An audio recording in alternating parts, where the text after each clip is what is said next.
Bienvenue dans ce podcast sur l'autisme où j'explorerai les multiples facettes de ce trouble neurodéveloppemental souvent mal compris. De la découverte des premiers signes aux défis et aux succès rencontrés tout au long du parcours, je vous invite à vous plonger avec moi dans un univers complexe et fascinant. Je suis votre host, Rafiq Gasmallah, et bien sûr, peu importe que vous soyez enseignant, étudiant, parent ou simplement curieux de connaître les rouages de l'autisme en éducation primaire ou même au secondaire. Ce podcast est votre destination incontournable pour en savoir plus sur ce sujet et comment y faire face. Dans cet épisode, nous allons découvrir les expériences uniques de personnes autistes, de leurs familles et des professionnels qui les accompagnent. Nous aborderons les dernières avancées scientifiques, les stratégies d'intervention et les ressources disponibles pour mieux comprendre et soutenir les individus autistes.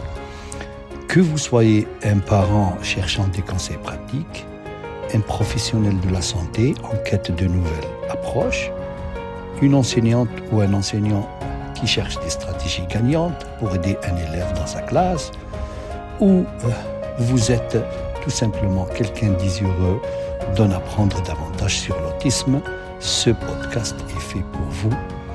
Rejoignez-moi alors que nous explorons ensemble ce monde complexe et vibrant de l'autisme. Dans cet épisode et les épisodes qui suivent, nous explorerons les défis et les opportunités liées à l'éducation des élèves autistes. Quels sont leurs besoins spécifiques? Comment les enseignants, les écoles et les familles peuvent-ils collaborer pour créer des environnements inclusifs et propices à l'apprentissage des élèves?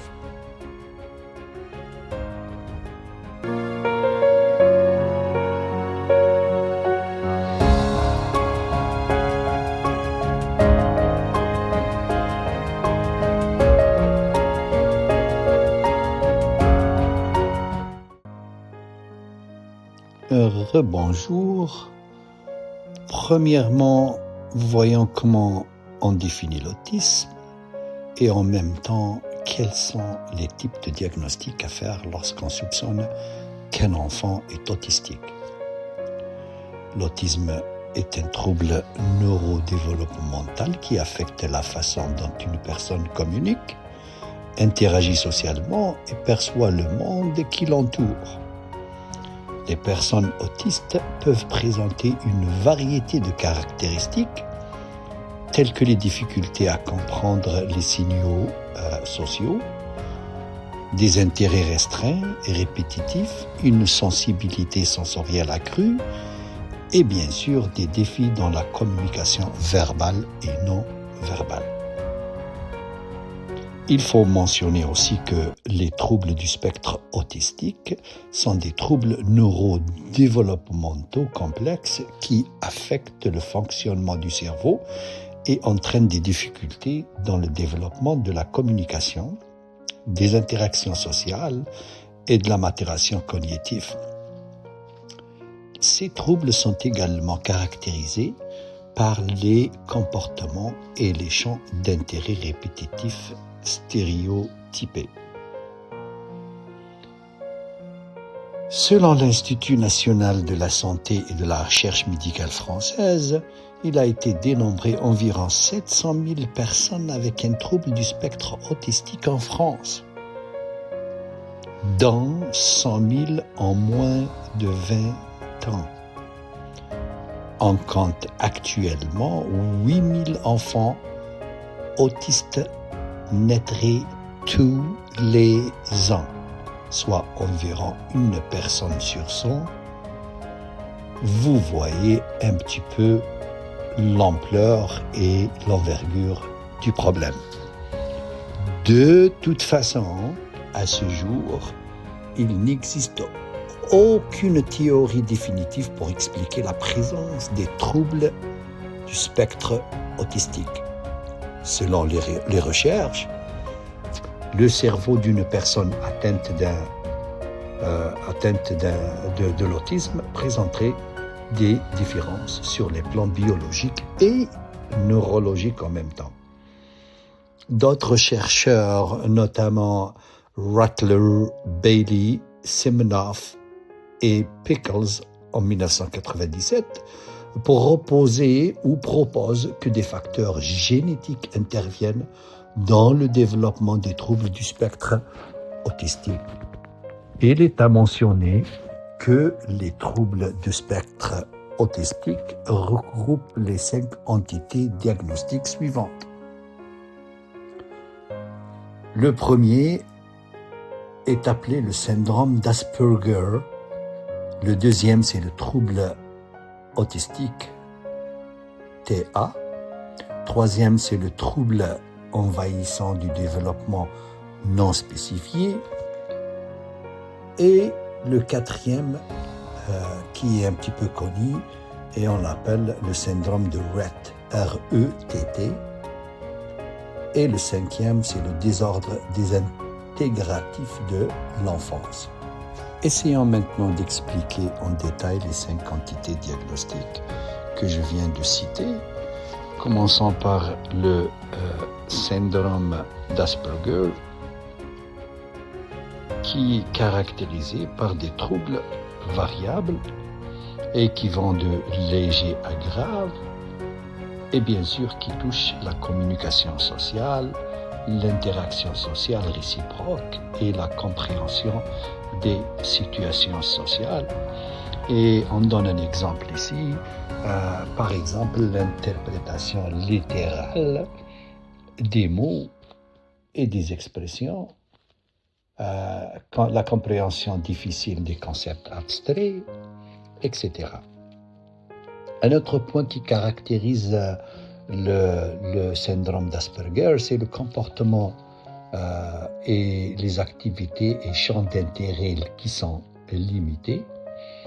Ils sont répétitifs et stéréotypés. Le niveau de l'anxiété est élevé et on remarque qu'il n'y a aucun retard du langage ou du développement cognitif. Le deuxième type, c'est le trouble autistique, qui est bien sûr caractérisé par des troubles de la communication verbale et non verbale, des comportements et des activités et champs d'intérêt qui sont limités, répétitifs et stéréotypés. En plus, les anomalies dans on remarque qu'il y a des anomalies dans le développement des habiletés cognitives, et qui veut dire une déficience intellectuelle et légère, profonde. Un retard, on remarque aussi qu'il y a un retard sur le plan de l'interaction sociale, de la communication et de la communication sociale et des jeux, c'est-à-dire qu'il a un problème de jouer avant l'âge de 3 ans. Le troisième type, qui est le trouble envahissant du développement non spécifié et qui est appelé autisme atypique, et je dirais que c'est une altération dans certains domaines tels que la communication verbale et non verbale. L'interaction sociale, elle est réciproque, ou dans de types d'activités, de loisirs et de champs d'intérêt, mais ne répond pas aux critères du diagnostic du trouble autistique. Le quatrième type, c'est le syndrome de Rett, R-E-T-T, et qui touche presque exclusivement les filles. On remarque qu'il y a une régression importante après une période de développement normal qui occasionne de graves retards et du grave retard du langage, bien sûr, et des capacités psychomotrices. En plus, il y a une déficience intellectuelle profonde, une perte de l'engagement social et souvent des crises d'épilepsie ou des convulsions. Et finalement, le désordre désintégratif de l'enfance, caractérisé par la détérioration importante du langage, du jeu, du comportement sociaux et adaptifs après une période de développement normal de 3 ans au plus. On remarque aussi qu'il y a une déficience intellectuelle profonde. Maintenant, parlons un petit peu du processus de diagnostic, ou en d'autres mots, comment faire le diagnostic, comment savoir qu'un enfant est autistique. Premièrement, je dirais que le processus de diagnostic de l'autisme chez un élève ou chez un enfant implique généralement plusieurs étapes et bien sûr la collaboration de divers professionnels de la santé et de la santé et bien sûr les professionnels de l'éducation. Je vais parler un petit peu ou donner un aperçu général du processus du diagnostic. Premièrement, comment observer les signes précoces ou comment peut-on soupçonner qu'un enfant est autistique? Bien sûr que ça commence avec les parents, les enseignants et d'autres personnes qui interagissent régulièrement avec l'élève et qui peuvent remarquer des signes précoces d'autisme chez l'enfant, tels que des difficultés de communication, des comportements répétitifs ou des intérêts qui sont restreints. Ces observations peuvent être la première étape pour envisager un diagnostic. Observer des signes précoces de l'autisme peut aider à identifier les enfants qui pourraient bénéficier d'une évaluation plus approfondie. Et là, je vais vous parler de quelques signes précoces à surveiller chez nos enfants. Premièrement, difficulté de communication. Les nourrissons et les jeunes enfants autistes peuvent présenter un retard dans le développement du langage verbal ou non verbal. Ils peuvent ne pas babiller, c'est-à-dire parler beaucoup à propos de rien ou parler sans cohérence de vocabulaire. Un autre signe, c'est que l'enfant ne répond pas au son ou ne pas faire de contact visuel lorsqu'on lui parle. C'est-à-dire, il ne nous regarde pas dans les yeux. Il ne fait pas un contact visuel quand on lui parle. Un deuxième signe précoce à surveiller et qu'on considère comme signe précoce, c'est un comportement répétitif de l'enfant.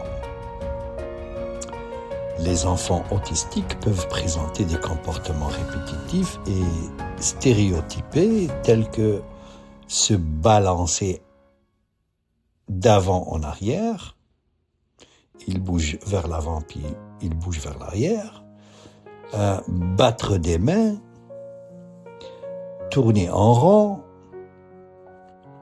ou aligner des objets de manière inhabituelle.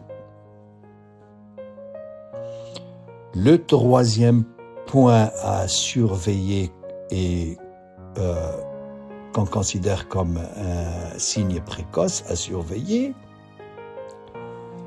est l'intérêt restreint ou l'obsession de quelque chose. Les enfants autistes peuvent être obsédés par certains objets ou sujets spécifiques. Par exemple, il insiste puis il joue toujours avec le même jeu. puis il est vraiment obsédé par quelque chose, passant de longues périodes à se concentrer intensément sur ses intérêts restreints au détriment d'autres activités. Je sais pas, par exemple, il regarde quelque chose, puis il passe beaucoup de temps à regarder la même chose. Le quatrième signe précoce à surveiller, c'est la sensibilité sensorielle, où les enfants autistes peuvent être sensibles aux stimuli sensoriels tels que la lumière, le son, le toucher, l'odorat, ou le goût. Il devient un petit peu excité quand il sent quelque chose, ou par exemple, quand on allume la lumière, ou on éteint la lumière, il entend un son, il devient un petit peu agité. C'est ce qu'on appelle un stimuli sensoriel. Ils peuvent réagir de manière excessive ou de manière inhabituelle à certains stimuli sensoriels. Pour le cinquième point que je considère comme signe précoce à surveiller, qui est la difficulté dans les interactions sociales. Et là, on trouve que les enfants autistes peuvent avoir du mal à établir et à maintenir des relations sociales. Ils peuvent éviter le contact visuel, bien sûr, avoir du mal à comprendre les émotions des autres, ou ne pas initier ou répondre aux interactions sociales des autres. Finalement, le dernier signe précoce à surveiller, c'est le retard dans le développement moteur et cognitif. Certains enfants autistes peuvent présenter un retard dans le développement moteur ou cognitif, tels que les retards dans l'acquisition des compétences de base, comme s'asseoir, ramper, marcher ou parler, par exemple. Mais il est très important de mentionner qu'il est important de noter que tous les enfants autistes ne présentent pas les mêmes signes précoces et que certains signes peuvent être plus évidents que d'autres.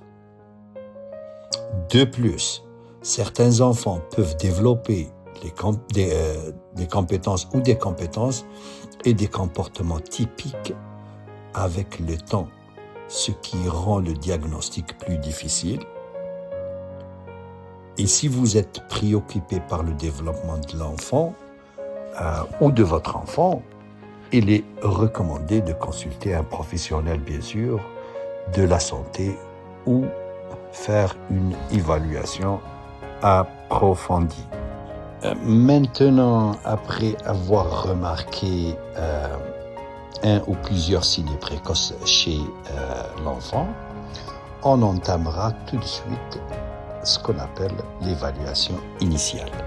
C'est-à-dire, lorsqu'il y a des préoccupations concernant le développement de l'élève ou de l'enfant, une évaluation initiale est généralement réalisée par un pédiatre, un psychologue, un psychiatre ou un autre professionnel de la santé.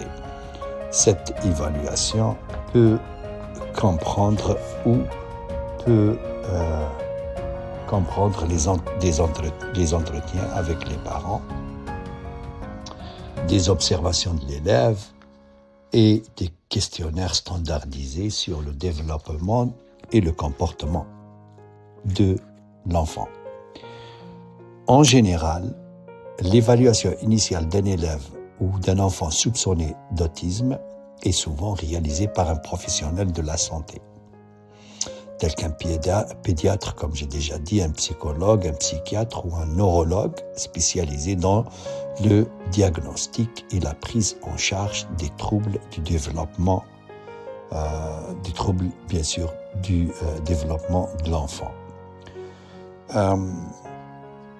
Je vais expliquer un petit peu les étapes générales de l'évaluation initiale, en commençant par recueillir des antécédents médicaux et développementaux de l'enfant. Le professionnel de la santé commencera par recueillir des informations détaillées sur les antécédents médicaux et développementaux de l'élève ou de l'enfant. Cela peut inclure des informations sur les étapes de développement précoce, les comportements observés à la maison et à l'école, les antécédents familiaux de troubles neurodéveloppementaux s'il y a lieu, etc., etc. Le deuxième point ou la deuxième étape, c'est l'entretien avec les parents ou les tuteurs, ceux qui sont responsables de l'enfant. Les parents ou autres, ou les responsables de l'enfant seront interviewés pour discuter des préoccupations concernant le développement de l'enfant,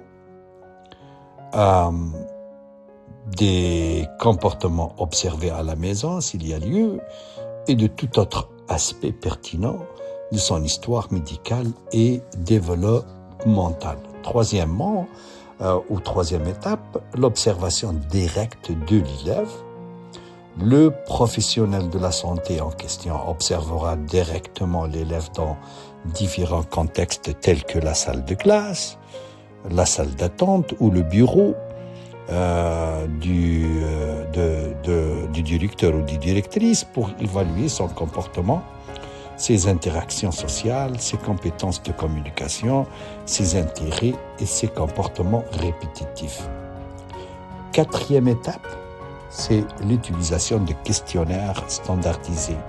Et là, le professionnel peut administrer des questionnaires standardisés aux parents, aux enseignants ou à d'autres personnes qui interagissent régulièrement avec l'enfant. C'est-à-dire que le responsable de la santé, il va donner un questionnaire que, par exemple, l'enseignant va remplir avec des informations concernant l'enfant ou l'élève selon ce qu'il a observé dans la classe. Ces questionnaires peuvent aider à recueillir des informations supplémentaires sur les comportements de l'enfant et à identifier les domaines de préoccupation. La cinquième étape, c'est l'évaluation des compétences linguistiques et bien sûr cognitives. Et là, l'évaluation initiale comprendra également une évaluation des compétences linguistiques, cognitives et adaptives de l'élève en utilisant des outils d'évaluation appropriés. Par exemple, l'enseignant peut administrer quelque chose comme ça, une évaluation linguistique, par exemple. Et finalement, l'étape 6, c'est la collaboration avec d'autres professionnels. Et là, le professionnel de la santé peut collaborer avec d'autres professionnels tels que les éducateurs spécialisés, les orthophonistes par exemple, ou des ergothérapeutes pour obtenir des informations complémentaires sur le fonctionnement de l'élève dans différents domaines. À la fin de l'évaluation initiale, le professionnel de la santé peut fournir des recommandations pour des évaluations plus approfondies, des interventions. Il peut aussi recommander des interventions spécifiques ou il peut recommander faire des orientations vers d'autres professionnels spécialisés. Il est important de noter que le processus d'évaluation peut varier en fonction des besoins spécifiques de chaque élève et des pratiques cliniques, bien sûr, de l'établissement de la santé. Maintenant, après avoir fait l'évaluation initiale ou le diagnostic initial, on va faire une évaluation diagnostique approfondie. Bien sûr, si l'évaluation initiale suggère la possibilité d'autisme chez l'enfant, une évaluation diagnostique plus approfondie est réalisée. Cela peut inclure des évaluations psychologiques, des évaluations du langage et de la communication, des évaluations il y a aussi des évaluations sensorielles et des évaluations du développement global. Ces évaluations sont souvent menées par une équipe multidisciplinaire. Et c'est ça la différence entre l'initial et l'approfondi. Et bien sûr, c'est une équipe multidisciplinaire de professionnels de la santé et de l'éducation. L'évaluation diagnostique d'un élève autistique est un processus approfondi qui implique souvent une équipe multidisciplinaire de professionnels de la santé et de l'éducation. Et je vais vous expliquer un petit peu les étapes générales du processus de cette évaluation approfondie. Première étape, bien sûr, c'est presque la même chose que l'évaluation initiale. On commence par un recueil où on essaie de recueillir les informations. Cette équipe multidisciplinaire d'évaluation recueille les informations détaillées sur l'histoire médicale, développementale, comportementale et éducative de l'élève. Cela peut inclure des antécédents médicaux, des informations sur le développement précoce, les comportements observés à la maison et à l'école, et bien sûr les antécédents familiaux, etc. Deuxième étape, on fait une entrevue avec les parents ou les responsables ou les tuteurs de l'élève.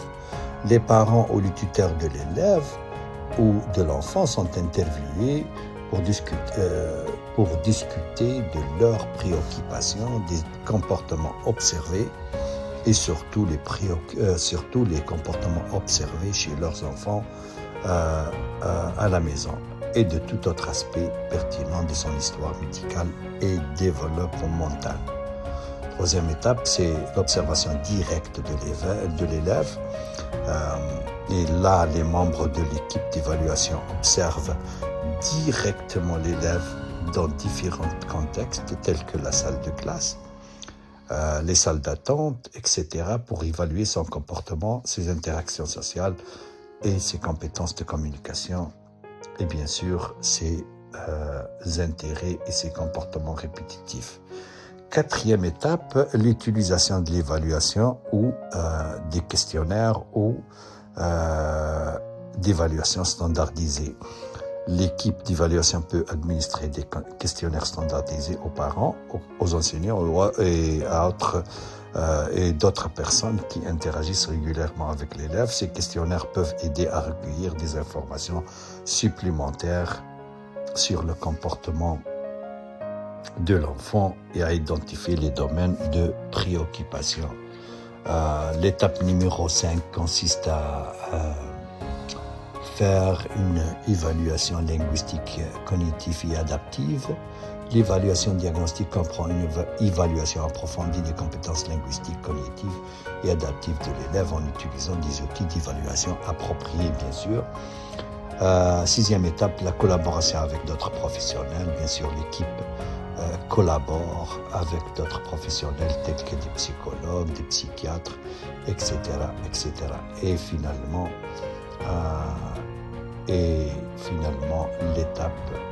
la dernière étape qui est le diagnostic et les recommandations. Et à la fin de cette évaluation diagnostique, l'équipe d'évaluation multidisciplinaire pose un diagnostic d'autisme si les critères diagnostiques sont remplis. Des recommandations sont alors fournies pour soutenir les besoins éducatifs, sociaux et émotionnels de l'élève ou de l'enfant, ainsi que pour guider les interventions futures. Il est important de noter que le processus d'évaluation diagnostique peut varier en fonction des besoins spécifiques de chaque élève des pratiques cliniques, de l'établissement de santé et des ressources disponibles dans la communauté. La collaboration entre les professionnels de la santé, de l'éducation et les parents est essentielle pour fournir un soutien efficace à l'élève autistique. Il est à mentionner aussi qu'il faut faire une révision des antécédents médicaux et familiaux de l'élève en question. Les professionnels de la santé peuvent également examiner les antécédents médicaux et familiaux de l'élève pour rechercher des facteurs de risque ou des conditions médicales sous-jacentes qui pourraient contribuer à son profil de développement. Pour réviser les antécédents familiaux et médicaux d'un élève autistique, on va suivre les étapes suivantes. Première étape, c'est la collecte d'informations. Et on commence par recueillir les informations ou des informations détaillées sur les antécédents familiaux et médicaux de l'élève.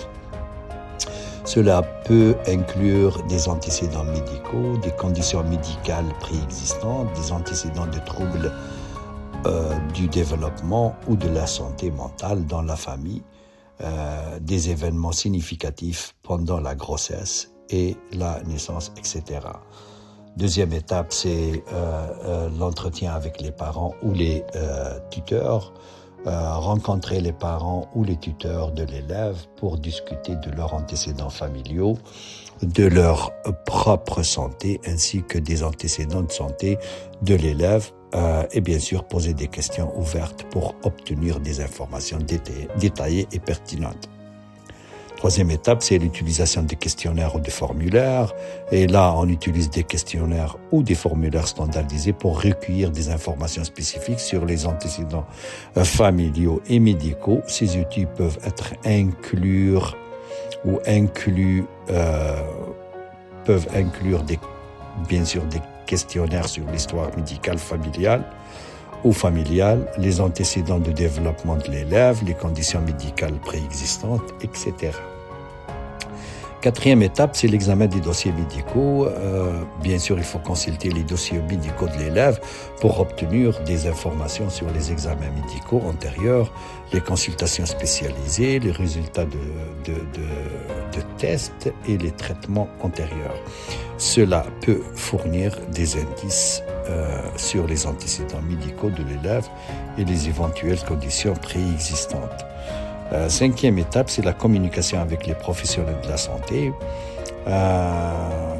Il faut communiquer avec les professionnels de la santé qui ont précédemment traité l'élève ou qui ont eu affaire avec l'élève ou sa famille pour obtenir des informations supplémentaires sur les antécédents médicaux et familiaux. Cela peut inclure les médecins, des pédiatres, des spécialistes en développement de psychologie, etc.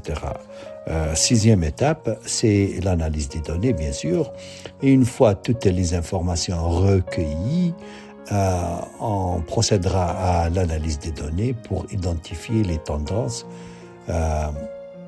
et bien sûr les patterns ou les facteurs de risque potentiels liés aux antécédents familiaux et médicaux de l'élève.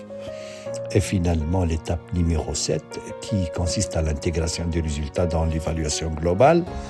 Là, on doit intégrer les résultats de la révision des antécédents familiaux et médicaux dans l'évaluation globale de l'élève. Cela peut aider à comprendre le contexte dans lequel se développe l'autisme de l'élève et à informer les recommandations et les interventions futures. En révisant soigneusement les antécédents familiaux et médicaux de l'élève autistique, les professionnels de la santé peuvent obtenir des informations précieuses qui peuvent contribuer à une évaluation plus complète et à des interventions plus ciblées.